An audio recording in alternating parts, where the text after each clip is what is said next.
ಖಾಸಗಿ ವಲಯಕ್ಕೆ ಸಮಾನಾಂತರವಾಗಿ ಗುಣಮಟ್ಟದ ಶಿಕ್ಷಣ ನೀಡಲು ಸರ್ಕಾರಿ ಶಾಲೆಗಳು ಮತ್ತು ಕಾಲೇಜುಗಳಿಗೆ ಒಂದು ಬಾರಿಯ ಮೂಲಸೌಕರ್ಯ ಅನುದಾನ ಒದಗಿಸುವಂತೆ ಮುಖ್ಯಮಂತ್ರಿ ಡಿಕೆ ಶಿವಕುಮಾರ್ ಮನವಿ ಮಾಡಿದ್ದಾರೆ.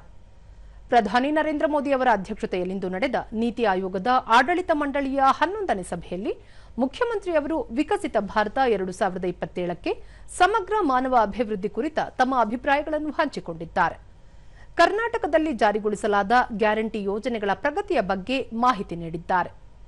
ದೇಶದ ಅಭಿವೃದ್ಧಿಗೆ ಮತ್ತು ಮಾಹಿತಿ ತಂತ್ರಜ್ಞಾನ ಕ್ಷೇತ್ರಕ್ಕೆ ಬೆಂಗಳೂರಿನ ಕೊಡುಗೆಗಳ ಬಗ್ಗೆ ಮುಖ್ಯಮಂತ್ರಿಯವರು ವಿವರ ನೀಡಿದ್ದಾರೆ. ಗ್ರಾಮ ಪಂಚಾಯಿತಿಗಳಿಂದ ನರೇಗಾ ಮಹಿಳಾ ಕಾರ್ಮಿಕರ 2 ವರ್ಷದೊಳಗಿನ ಮಕ್ಕಳಿಗಾಗಿ ಗ್ರಾಮೀಣ ಶಿಶುಪಾಲನಾ ಕೇಂದ್ರಗಳನ್ನು ಸ್ಥಾಪಿಸುವ ಕೂಸಿನ ಮನೆ ಮಾದರಿಯನ್ನು ನೀತಿ ಆಯೋಗ ಅನುಸರಿಸಬಹುದಾಗಿದೆ.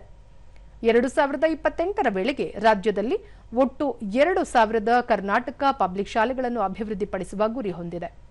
ಇದಕ್ಕಾಗಿ ಎಡಿಬಿಯಿಂದ 1,750 ಕೋಟಿ ರೂಪಾಯಿ ಸಾಲದ ನೆರವಿನೊಂದಿಗೆ 2,500 ಕೋಟಿ ರೂಪಾಯಿಗಳನ್ನು ಬಳಕೆ ಮಾಡುತ್ತಿರುವುದಾಗಿ ಹೇಳಿದರು.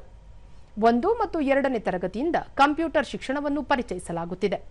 6ನೇ ತರಗತಿಯಿಂದ ವಿದ್ಯಾರ್ಥಿಗಳು ತಮ್ಮ ಕೌಶಲ್ಯಗಳನ್ನು ಆಯ್ಕೆ ಮಾಡಿಕೊಳ್ಳಲು ಪ್ರೋತ್ಸಾಹಿಸಲಾಗುತ್ತಿದೆ. ಕರ್ನಾಟಕ ಎಐ ವಿದ್ಯೆ ಮತ್ತು ಕರ್ನಾಟಕ ಎಐ ಪ್ರಬೋಧ ಎಂಬ ಕೃತಕ ಬುದ್ಧಿಮತ್ತೆ ಆಧಾರಿತ ಶಿಕ್ಷಣ ಮತ್ತು ಮೌಲ್ಯಮಾಪನ ವ್ಯವಸ್ಥೆಯನ್ನು ಐಐಟಿ ಧಾರವಾಡದೊಂದಿಗೆ ಅಭಿವೃದ್ಧಿಪಡಿಸುತ್ತಿರುವುದಾಗಿ ಹೇಳಿದರು. ಕೌಶಲ್ಯ ಅಭಿವೃದ್ಧಿ, ನವೋದ್ಯಮ ಹಾಗೂ ಬೆಂಗಳೂರಿನ ಮೂಲಸೌಕರ್ಯ ಅಭಿವೃದ್ಧಿಗಳ ಕುರಿತು ವಿವರಣೆ ನೀಡಿದ ಮುಖ್ಯಮಂತ್ರಿಯವರು ಕೇಂದ್ರದಿಂದ ವಿವಿಧ ಕ್ಷೇತ್ರಗಳಲ್ಲಿ ನೆರವಿಗಾಗಿ ಮನವಿ ಮಾಡಿದ್ದಾರೆ.